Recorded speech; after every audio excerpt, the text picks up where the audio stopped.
کہ میں کن حالات میں ہوں. اب یہ جو ہے اس نے یہ شکوہ جو ہے کیا امام کے معذرت پہ رکھا.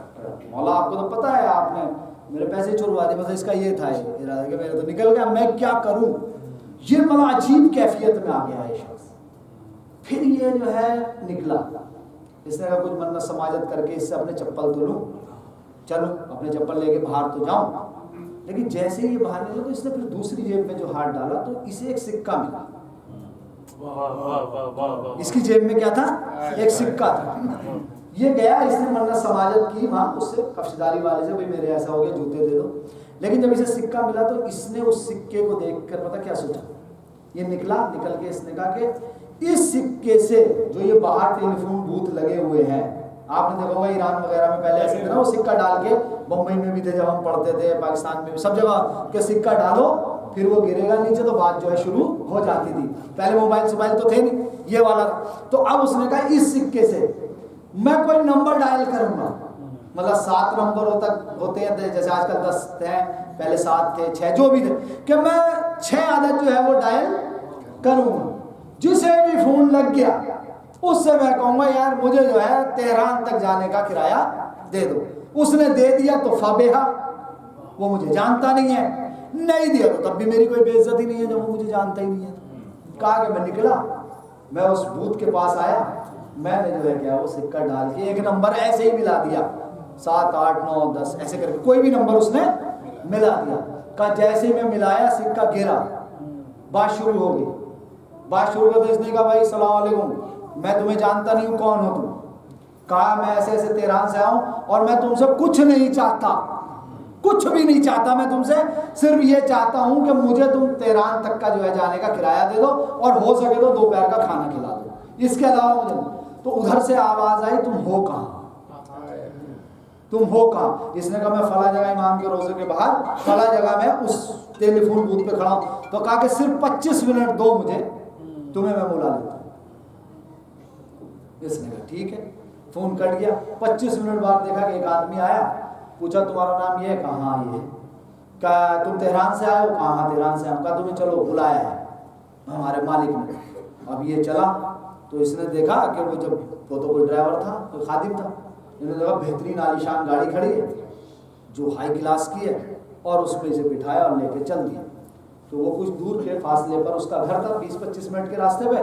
اب جو یہ وہاں پہنچا تو گاڑی ایک بہترین بنگلے کے عالیشان مکان کے سامنے رکی. جسے اتارا گیا پورے احترام کے ساتھ, اندر جو ہے اسے لے جایا گیا. اب یہ اندر جا کے بیٹھا تو یہ بھی تو مالدار تھا, یہ تو جانتا تھا ان آسائشوں کو سب, کیونکہ یہ بھی ملینوں رکھتا تھا اپنے پاس. یہ جب وہاں پہنچا تو جا کے اس نے فوراً اپنی بات رکھ دی. تو صاحب خانہ بولا رکو بھائی بیٹھو, کھانا کھاؤ آرام سے, بعد میں ہوگی گفتگو, پہلے کھانا وانا کھایا جائے. اس کو کھانا کھلوایا, بہترین کھانا, یہ کہتا ہے بہترین عالیشان کھانا مجھے کھلوایا گیا. اب کھانا وانا جب ہو گیا تو پھر اس سے جو ہے بات ہوئی کہ کیا تمہیں چاہیے. کہا مجھے بس خالی جو ہے نا تہران تک جانے کا ٹکٹ چاہیے, تم نے کھانا تو مجھے کھلا دیا, مجھے اور کچھ نہیں چاہیے. واقعی تمہاری کوئی اور بھی حاجت ہے؟ وہ صاحب خانہ کہنے لگا. تو یہ کہتا ہے کہ کیا تم میری حاجت کو پورا کر دو گے؟ میری تو بہت حاجت ہے. کہا بتاؤ تمہاری کیا حاجت ہے. کہا پھر اس نے بتایا کہ میں ایسے بڑا بزنس مین تھا یہ, اور اب میں 300 ملین کا قرض دار ہوں, یہ میری حاجت ہے. کاروبار ٹھپ ہو چکا, سب ختم ہو چکا ہے, 300 ملین کا قرض دار ہوں میں. بولے اچھا. اس نے اپنے خادم سے کہا چیک لے کر آؤ. اس نے 300 ملین جو ہے, ایران میں کیا وہ نہیں جیسے اپنے یہاں چلتے نا کہ بڑا چیک الگ چھوٹا چیک الگ, وہاں کی بینکوں میں یہ قانون نہیں, وہاں ایک ہی چیک ہوتا. اس نے بھر دیا کہ یہ لو. کہا یہ ہوگا تمہارے 300 ملین. کہا بولا اور کیا؟ کہا یہ تو میرا قرضہ ہے جو لوگوں کا ہے. تو اس نے پوچھا صاحب خانہ تو تمہیں کام کرنے کے لیے کتنے چاہیے؟ کہا 70 ملین اور چاہیے. اس نے دوسرا چیک لیا, 70 ملین بھر کے دے دے کہ یہ لو. اب آپ یہ بتائیے کوئی ایک اجنبی آدمی آپ کو ہمیں دے دے تو ہم کیا سوچیں گے؟ بھائی یہی ہو گئے. یہ تو تھا بڑا مطلب ایک بہترین انسان تھا. پلٹ کے بعد کہتا ہے کہ یار ایک بات تو بتاؤ, تمہیں مجھ پہ اعتماد کیوں ہے؟ تمہیں مجھ پہ اتنا بھروسہ کیوں ہے کہ تم نے 300 ملین کا تو چیک ایک دے دیا, 70 کا تم نے ایک دے دیا, تمہیں مجھ پہ بھروسہ کیوں ہے؟ میں تو تمہارے لیے اجنبی ہوں. اب یہاں سے بات سنیے گا، ختم ہو رہی بات. کہا تمہیں مجھ پہ بھروسہ کیوں؟ اچھا ان میں ایک شرط اور ہوئی، دینے سے پہلے بات ہوئی تھی کہ اس نے کہا تھا میں لوٹاؤں گا کیسے، تو صاحب خانے نے کیا کہا، اگر تمہیں فائدہ ہو جائے تو لوٹا دینا، نہ ہو تو معاف، تم مر جاؤ تب معاف، میں مر جاؤں تب معاف. یعنی ہر طرح کی نوعیت پہ جو ہے کیا وہ تیار تھا، معافی. کہا کہ تمہیں جو ہے کیا ہے مجھ پہ بھروسہ کیوں ہے اور میری ضمانت کون لے گا؟ عزیزو جملہ سنیے گا. صاحب خانے نے یہ کہا تمہیں مجھ پہ بھروسہ کیوں اور میری کیا ضمانت ہے کہ میں تمہاری یہ چیزیں کروں اور تم مجھ پہ جو بھروسہ کرو؟ تو فوراً اس نے کہا تمہاری ضمانت تو امام لے چکے. کون لے چکے؟ امام رضا لے چکے. اب ایسی جیسی جو ہے صاحب خانے نے کہا تمہاری ضمانت امام رضا لے چکے، یہ کہہ رہا کیا مطلب کہ میری ضمانت امام رضا لے چکے؟ کہا ہاں سنو، تمہاری ضمانت امام رضا لے، مجھے کل رات ہی پتا چل گیا تھا کہ کل تم آؤ گے اور کل دوپہر کو آؤ گے. تو اب سنیے، اس نے کہا صاحب خانہ نے میں تو صبح سے تمہارے فون کا انتظار کر رہا تھا، تم نے فون کرنے میں لیٹ کر دیا. تو یہ مہمان کیا کہتا ہے، جب امام نے دوپہر کو کہا تھا، یہ معرفت دیکھیے کیا، جب امام نے دوپہر کو کہا تھا تو پھر میں صبح کیسے آ جاتا؟ کہا پھر کیا تم نے میری ضمانت امام نے لی؟ کہا سنو، میرے ایک بیٹا تھا، وہ کینسر جیسی بیماری میں جو ہے کیا وہ مبتلا ہو گیا تھا، اور میں اسے لندن یا کہیں جو علاج کے لیے لے کے گیا تھا. ڈاکٹروں نے کہا تھا کہ اگر اس کی چاروں رپورٹوں میں سے کوئی ایک رپورٹ بھی صحیح آ گئی تو یہ شفا یاب ہو جائے گا اور بچ جائے گا، ورنہ جو ہے اس کے بچنے کا کوئی چانس نہیں ہے. جب گئے وہاں لے کر اور جب وہ لیب میں جانے لگا میرا بیٹا، آخری جب ٹیسٹ ہو رہا تھا تو ڈاکٹر میرے پاس آیا، کہنے لگا کہ تمہیں اگر دعا ہوا جانتے ہو کہیں کرنا کرانا، اگر دعا کرنا جانتے ہو تو دعا کر لو اپنے بچے کے لیے، آخری ٹیسٹ ہے تمہارے بچے کا. اب یہ کہتا ہے کہ جب ڈاکٹر نے مجھ سے یہ کہا تو میں ہاسپٹل کے باہر آ کے بیٹھ گیا. کہا کہ میں کوئی زیادہ دیندار آدمی نہیں تھا کہ ایسا کہ میں بہت بڑا دیندار پر نماز پڑھ لیتا تھا، اس کے علاوہ اور مجھے اتنا زیادہ نہیں تھا. لیکن میں جب باہر آیا تو باہر آ کر بیٹھ کر ایک مرتبہ میں نے امام رضا سے توسل کیا. عزیزو توجہ کیجئے، توسل دیکھیں امام رضا سے. اگر پریشانیاں ہیں آپ سن رہے ہیں، یہاں میری بہنیں مائیں سن رہی ہیں کہ توسل امام رضا سے کریں، کوئی کام جو ہے فیل نہیں ہونے کا. ضرور امام جو ہے کیا دیں گے، اور آج سے یہ تہیہ کر لیں اگر کوئی مشکل ہے تو امام سے توسل کرنا. کہا کہ میں امام رضا سے میں نے توسل کیا، رخ کیا میں نے مشہد کا، اور میں نے ایک جملہ ہی کہا، مولا نہ تو میں بہت بڑا نمازی ہوں، نہ میں بہت زیادہ عبادتیں کرتا ہوں، نہ میں آپ کی زیارت کو آتا ہوں، بس میں آپ سے اتنا کہتا ہوں کہ میں آپ کا پڑوسی تو ہوں، اتنا میرے اوپر کرم کر دیجئے. اور اگر مولا میرا بیٹا شفا یاب ہو گیا تو میں آپ کے کسی ایک زائر کی ہر حاجت کو پورا کر دوں گا، جو بھی حاجت ہوگی اسے میں پورا کر دوں گا. کہا کہ میں نے یہ دعا کی، رپورٹس میرے بچے کی آنے لگی تو وہ سب صحیح تھی. کہا اس کے کچھ مہینوں کے بعد جب میں تہران اپنے بچے کو لے کر گیا تو ڈاکٹر یہ کہنے لگے کیا یہ وہی بچہ ہے جسے تم پہلے دن لے کر آئے تھے یا کوئی دوسرا بچہ ہے؟ یعنی یہاں تک جو ہے کیا اسے شفا مل گئی. اب وہ صاحب خانہ کہتا کہ میں تو 6 مہینے سے اس فون کا انتظار کر رہا تھا.